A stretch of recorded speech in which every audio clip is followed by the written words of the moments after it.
Or listen to the podcast. Just search for Hancock and Kelley. Former President Donald Trump's legal odyssey continues with more key developments in the past week. 3 judges ruled against his efforts to further delay or toss out criminal cases against him. In the so-called New York hush money case centered around alleged payments to a porn star after he allegedly had an extramarital affair with her, a judge ruled against his attempt to delay the trial scheduled to begin in 8 days, a week from Monday. A judge in Georgia ruled against his motion to dismiss election interference charges on First Amendment claims. A judge in Florida also ruled against his motion to throw out charges for his alleged hiding of classified government documents at his Florida estate, Mar-a-Lago, based on his claim of immunity under the Presidential Records Act. How consequential is any of this, Michael? I don't know that he's in a lawsuit with a porn star, that he's in a lawsuit with stealing federal documents. He shouldn't even be the nominee. The fact that the Republicans still embrace him and the fact that the American people and polling right now are supporting him show that it's not hurting them too much.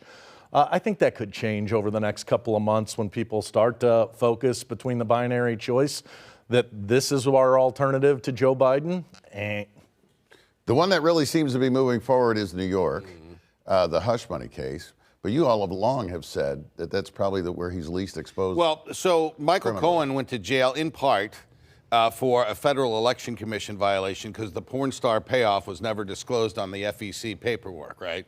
I hope that's not the focus of this case in New York. I think they're going to go after him on booking those payments as legal fees and then writing him that off of his taxes. Doesn't seem to me like that's an incarcerating type offense, but we'll see. I've always considered that to be the least effective case. You know, for years, Andy, I've advised my clients to stay away from hush money payments to porn stars because typically it doesn't bode well for your political career, but we may be living in a different world.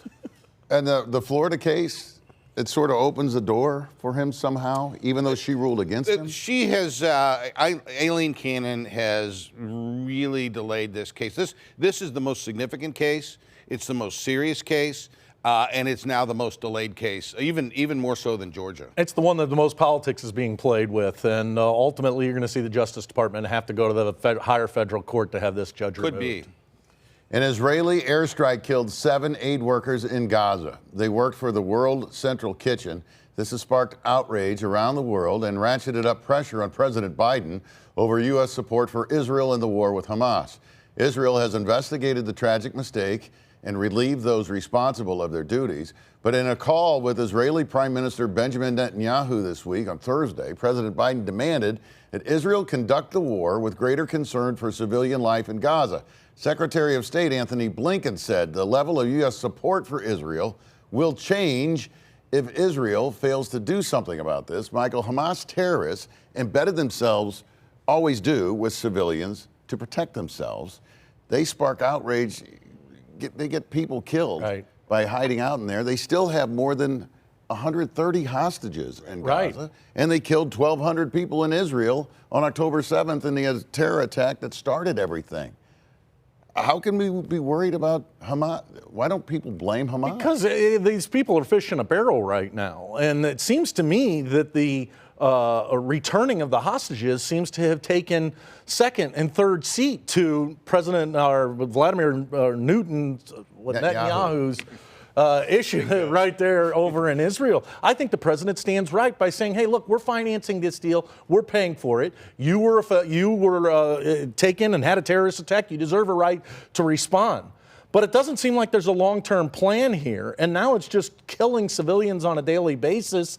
And it doesn't seem to be much focus on the terrorists. This isn't good for Netanyahu. It's not only not good for him with the United States, he's not popular in his own country right now. You have this reckless bombing. When something like that happens, should U.S. aid for Israel be unconditional? Yes. We're the only ally standing here with Israel in the world right now.